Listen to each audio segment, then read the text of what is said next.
They said I was unstable, that I made it all up, that I wasn't even family. But what do you do when your own blood towers over you with clenched fists? When someone you once trusted leans in close and whispers, "Do it, end her, make her disappear."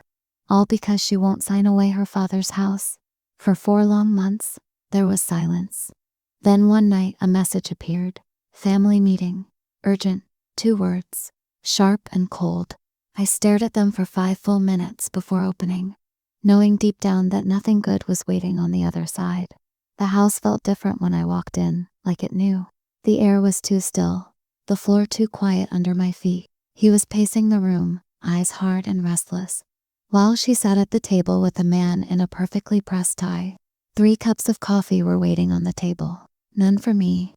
"Sit," she said, her voice as smooth as the porcelain cups. I sat. "We're here to discuss an adjustment to the mortgage." The man said, "Mortgage." She slid a folder toward me like it was a gift. "We need your signature. The house is under strain. It's for all of us." But the moment my eyes fell on that page, I felt the lie. My father's signature, the curve, the weight, it was wrong. "Did Dad sign this before he passed?" I asked. She smiled, that tight smile she wore when the truth was inconvenient. "Of course. You know how he was, always about family." I turned to him, but he wouldn't meet my eyes. "You overthink everything," he muttered. "This is for us, for the family." I didn't touch the pen. "It's just paperwork," she pressed. "You're not really in a position to delay this, are you?" "I need time to think," I said. "There is no time. Sign today, or the chance is gone." I stood, steady as I could manage. "Then it's gone." The next day, I went to the memorial they'd organized without me. I stood in the back, invisible, watching a slideshow of smiling faces, decades of memories, not a single one with me in it. I stepped forward when they opened the floor for memories, but she was faster, her manicured hand on my arm, her voice sharp enough to cut. "Let's keep this about Dad," she said, and the microphone was gone before I could speak. That night, I sat on the floor of my room with an old photo album.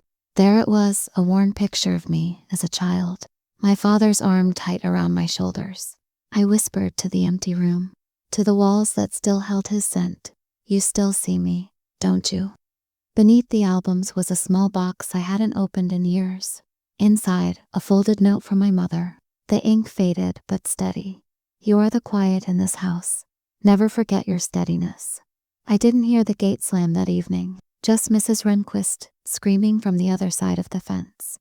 By the time I realized what was happening, I was already on the ground, the world tilted, the dirt cool against my cheek, and there he was, standing over me. His shadow was long in the late sun, his fists clenched tight. Behind him, her voice sliced the air like a blade. "Do it," she said, calm and cruel. "End her."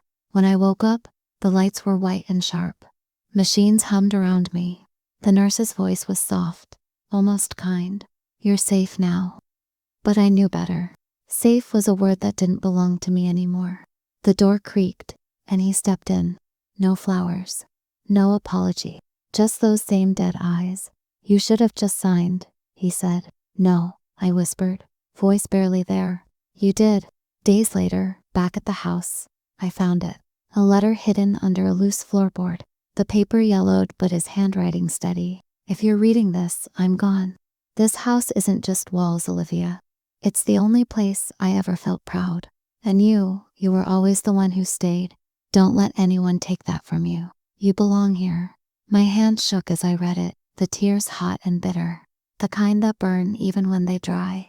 I found her number, a friend of a friend, a lawyer with sharp eyes and sharper questions. She looked at the papers, flipped through them like she'd done it 100 times. "How old were you when you signed this?" 17, I said, a few months shy of 18. "No guardian?" "Just my brother and his wife." She leaned back, expression darkening. "This isn't enforceable. Not legally. You were a minor." I felt my chest tighten, the first flicker of something sharp and alive sparking to life. "Then we fight." I drafted the email myself, fingers steady on the keyboard. Notice of legal intent.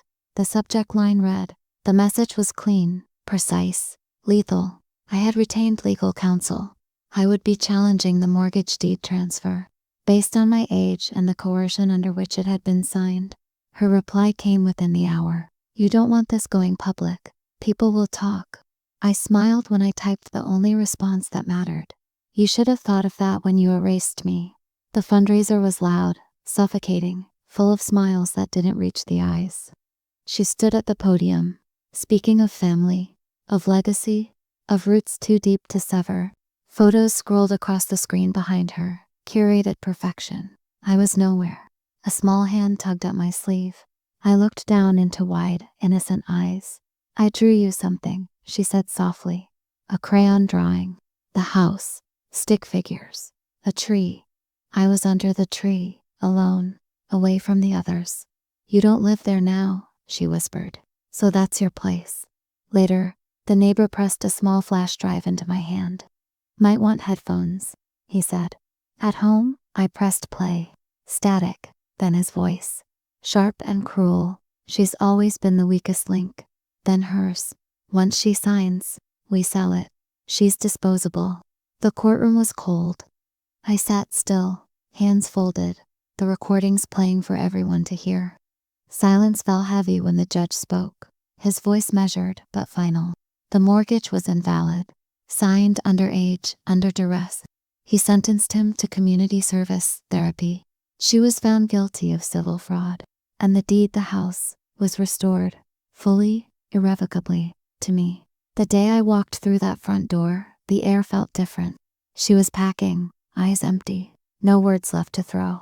I stood in the doorway and let the silence fill the space between us. You wanted me gone, I said, voice steady. But this was never yours. When the door shut behind her, I pressed play on the recorder I'd found earlier. My father's voice filled the empty rooms, soft and certain. She's the only one who stayed. She understands this house isn't just nails and paint. Now, I sit on the porch swing, the evening air cool against my skin. I teach workshops now, rooms full of women carrying the same weight I once did. I tell them, when you're erased by family, there's no applause when you survive. But there doesn't need to be. One of them came to me after class once. She looked at me, eyes shining, and said, You didn't just survive. You made space for us. Sometimes the little one visits. She skips up the walkway, crayons in hand. Can I visit sometimes? She asks. I smile, softer now. Only if you draw me inside next time. And sometimes, when the house is quiet, I let myself remember. Sometimes the deepest wounds come from the people who were meant to protect you. But standing tall, speaking out, that's how you take back your story. This house carries ghosts, yes. But now it also carries proof. I was never the ghost. I was the root, and I am still here. Have you ever felt erased by the very people who were supposed to see you? If you have, then you already know. Justice is quiet. Revenge is quieter.